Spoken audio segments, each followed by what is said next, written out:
నగరంలోని 4th class employees colony వాసులు సంచలన నిర్ణయం తీసుకున్నారు. తమ కాలనీలోని పార్కులు కబ్జాకు గురవుతున్నాయి, పాలకుల దృష్టికి తీసుకెళ్లాము, అయినప్పటికీ పరిష్కారం కాలేకపోవడంతో ఎన్నికలు బహిష్కరిస్తున్నామని వాళ్ళు తేల్చి చెప్తున్నటువంటి పరిస్థితి. మనతో మాట్లాడేందుకు కాలనీ వాసులు ఉన్నారు, వారితో మాట్లాడే ప్రయత్నం. ఈ నిర్ణయం తీసుకోవడానికి కారణం ఏంటి సార్? కర్నూలు నగరంలో ఇది వెంకటరమణ కాలనీ తర్వాత పెద్ద కాలనీ ఇది Ganesh Nagar 4th class employees colony. ఇక 20 years నుంచి మేము ఈ పార్కుల కోసం మా పిల్లల కోసం అడుగుతున్నాము. ఎందరూ ఏ ప్రభుత్వం పట్టించలేదు. ఆఫీసులకు ఎన్నోసార్లు కలిసినాము, మున్సిపల్ కమిషనర్ని కలిసినాము, రాజకీయ నాయకులను కలిసినాము. ఎవరు కూడా మా మీద చూడడం లేదు. కానీ ఇదే లెవెల్లో మిగతా కాలనీలు అన్నీ చేసినారు. ఒక మా 4th క్లాస్ ఎంప్లాయీస్ కాలనీనే ఏ పని సాగలేదు ఇంతవరకు. ఆ విధంగా మాకు నీళ్ళు కూడా చాలా కష్టం ఉంది. ఇక్కడ ఎప్పుడో 2 రోజులకు ఒకసారి నీళ్ళు వస్తున్నాయి. కాబట్టి మా పిల్లలకు సౌకర్యము అన్నిటికీ బాగుండాలంటే మాకు పార్కులు ఇప్పుడు మంచి సమయమని చెప్పేసి ఈ సమయంలో మేము ఇలాంటి నిర్ణయం తీసుకుంటే ఇప్పుడైనా రాజకీయ నాయకులు స్పందించి, ఆఫీసర్లు స్పందించి మాకు తగిన న్యాయం చేస్తారనే ఉద్దేశంతోనే మేము అందరము ఈ వెనక్కి సిద్ధపడినాము. ఈ ఎన్నికల బహిష్కరణకు ఎన్నో చేసినాము, ఎన్నోసార్లు ఆఫీసులోకి పోయినాము, చుట్టూ తిరిగినాము. కానీ మాకు ఇంతవరకు మాకు కాలేదు. 1 ఎకరా పార్కు చిన్న పార్కు, 1.5 పార్కు చిన్న పార్కు, 4 ఎకరాల పార్కు అన్యాక్రాంతమైనవి మాకు.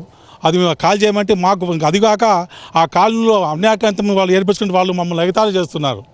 మమ్మల్ని అందరూ కూడా మిగతా ఏమవుతుంది మేము చేసుకున్నామని చెప్పి ఇది చాలా అమ్మకరంగా చాలా బాధపడుతున్నాం ఈ విషయంలో కూడా. కాబట్టి ఇది మాకు సరైన టైం అని మేము ఇప్పుడు దీన్ని ఎన్నుకున్నాము. ఈ విధంగా ఎన్నికల బహిష్కరణ చేస్తే మాకు అప్పుడన్నా స్పందించి ఆఫీసర్లు, మా అధికారులు, రాజకీయ నాయకులు స్పందించిన ఉద్దేశంతో మేము ఈ నిర్ణయం తీసుకున్నాము. మా కాలనీ వాసులు ఇది మా కాలనీ 8 acres ఉంది. ఇక్కడ 82 acres ఉంది. దీనిలో 1300 మంది నివాసం వేస్తున్నారు కుటుంబాలు. నాట్ ఓన్లీ 13 ఉంది, 1300 కుటుంబాలు అంటే నియర్లీ 15,000 పీపుల్స్ ఉన్నారు ఇక్కడ ఓటర్స్. మరి వాళ్ళే నిర్ణయించుకోవాలా, మరి మేము కావాలన్నా పార్కులు కావాలని వాళ్ళు నిర్ణయించుకోవాలి. కాబట్టి మాకు ఒక ఆయుధం లెక్క. మాకు దీని గురించి ఆఫీసు తొందరగా మాకు ఏ విషయం మాకు నిర్ణయం చేస్తే మేము దీన్ని మళ్ళీ సవరించుకుంటాము.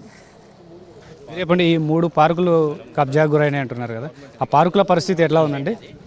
సార్ ఇప్పుడు పార్కులో అనేది ప్రతి ఒక్కరికి ఉపయోగపడేది. కాకపోతే ప్రతిదీ ట్యాక్స్ గవర్నమెంట్ రూపంలో మేము పే చేస్తున్నాము. కానీ అది ఎక్కడికి వెళ్తుంది, ఎవరికి సదుపాయాలు ఇస్తున్నారు? పందులు తిరుగుతున్నాయి, కాలువలు క్లీన్ చేయరు. కాలువలను క్లీన్ చేయమని అడిగితే నెలకు ఒకసారి అడిగి స్టాఫ్ లేరంటారు. మా నుంచి ట్యాక్స్, మున్సిపల్ ట్యాక్స్ అన్నీ కడుతున్నాము. కానీ మాకు మినిమం క్వాలిఫికేషన్ అంటే అట్లీస్ట్ పార్కులకు ఫ్యామిలీ ఉన్నారు, వాకింగ్ పోవాలంటే రోడ్ల మీదకి వెళ్ళాలి. ఎందుకు అన్నీ పెట్టుకొని ట్యాక్సులు పే చేసేది గవర్నమెంట్కి దేని పర్పస్? మేము ప్రతిదీ పే చేసేది మాకు కావాల్సిన సదుపాయాల కోసం మేము అడుగుతున్నాము. ఇప్పుడు ఈరోజు మేము అడుగుతున్నాము అంటే ఇన్ని రోజుల నుంచి ప్రతి సంవత్సరం ఈ గవర్నమెంట్ ఆ గవర్నమెంట్ లేదు, అన్ని గవర్నమెంట్లు అంత రాజకీయ నాయకులు కలెక్టర్ ఆఫీస్ వరకు అన్నీ చేసినాము. కానీ కావాల్సిన మినిమం రిక్వైర్మెంట్ మేమేమన్నా మితిమీరి అడగట్లేదు. Minimum requirement park facilities, drainage వ్యవస్థ, వాటర్, ఇంకంతకుమించి ఏం అడుగుతాం సార్? ఎవరికైనా ఇదే పొలిటికల్ లీడర్ ఇంట్లో సందులో ఈ విధంగా పందులు తిరుగుతుంటే ఎంతమంది యాక్సెప్ట్ చేస్తారు? వాళ్ళ ఇండ్ల దగ్గర చూడుపండి ఎక్కడన్నీ నీట్గా ఉంటుంది. అంటే మేము మనుషులం కాదా?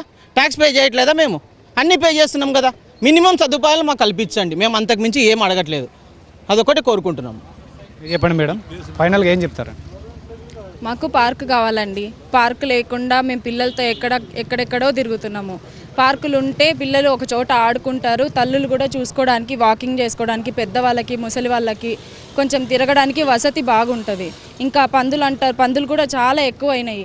నైట్ టైమ్స్ జర్నీ చేయాలంటే భయం వేస్తుంది. కుక్కలు బెర్రత చాలా ఉంది. అసలు కుక్కలు అయితే ఒక్కొక్కరు వెళ్తుంటే వెంటబడి మీదకు వస్తున్నాయి. అసలు కుక్కల బెర్రది కూడా చాలా ఎక్కువ ఉంది. మాకు మాత్రం పార్కు ఇంకా ఈ వసతులు అన్నీ కల్పిస్తారని కోరుకుంటున్నాము. ఇది గవర్నమెంట్ ప్లేస్ కాదు సార్, సొసైటీ వాళ్ళు కొన్న ప్లేస్ సార్. ఇది సొసైటీ వాళ్ళు ప్రతి ప్లాట్ వాళ్ళు తలా ఇంత అమౌంట్ వేసుకొని కొన్నారు సార్. దీన్ని మున్సిపాలిటీ వాళ్ళకి మేము హ్యాండ్ అవుట్ చేసాం పార్క్ డెవలప్ చేయమని. కానీ వాళ్ళు వచ్చేసి వదిలేసి అన్యాక్రాంతం చేసేదాన్ని. కనీసం మేము ఎన్నిసార్లు కంప్లైంట్ చేసినా పట్టించుకోవట్లేదు వాళ్ళు. ఈవెన్ మేయర్ దీనికి ప్రాతినిధ్యం వహిస్తున్నాడు ఈ వాటికి. అతనైతే చీమ కుట్టినట్టు కూడా ఉండట్లేదు మేయర్కి. ఎన్నిసార్లు మనం రిక్వెస్ట్ చేసినా, ఎన్నిసార్లు మనకు ఆర్జీ పెట్టినా కూడా తను పట్టించుకోవట్లేదు. మాకు రోడ్లపై తిరగాలి మేము పోయి. ముసలి వాళ్ళు రోడ్లపైన పోగలుగుతారు సార్. ఈ వెహికల్స్ వస్తుంటాయి, వాళ్ళకి ఏమైనా యాక్సిడెంట్లు అయితే ఎవరు సార్ బాధ్యత? పార్క్ ఉంటే పిల్లలకి ఎంత బాగుంటుంది అసలు. కనీసం సండే వచ్చిందంటే మేము ఎక్కడికి వెళ్ళాలంటే దాదాపు ఇక్కడ నుంచి ఒక 5-6 కిలోమీటర్ దూరం ఉన్న పార్క్ వెళ్ళాలి. అక్కడికి వెళ్ళినా కూడా ఒక ఫుల్ రష్ ఉంటుంది. కానీ కూర్చోడానికి స్థలం ఉండట్లేదు అక్కడ కూడా. ఇప్పుడు మా ఏరియాలో ఇంత పెద్ద పార్క్ పెట్టుకొని మేము ఎంత దూరం వెళ్ళాలి సార్? మేము ఇంత మంచి పార్క్ ఉన్నా కూడా డెవలప్ చేయకుండా వదిలేసినట్టు సార్ దీన్ని గాలికి. దీనివల్ల మేము ఖచ్చితంగా ఈ ఎలక్షన్లు బహిష్కరించాలని అనుకున్నాము. ఖచ్చితంగా చేస్తున్నాం సార్ ఈ విషయంలో.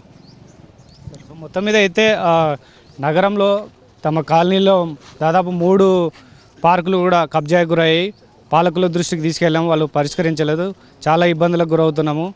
సో వాళ్ళు పట్టించుకోకపోవడం వల్ల ఈ నిర్ణయం తీసుకున్నామని కాలనీవాసులు చెప్తున్నటువంటి పరిస్థితి. కెమెరా పర్సన్ సురేంద్రబాబుతో సుంకన్న, ఏబెన్ ఆంధ్రజ్యోతి, కర్నూలు.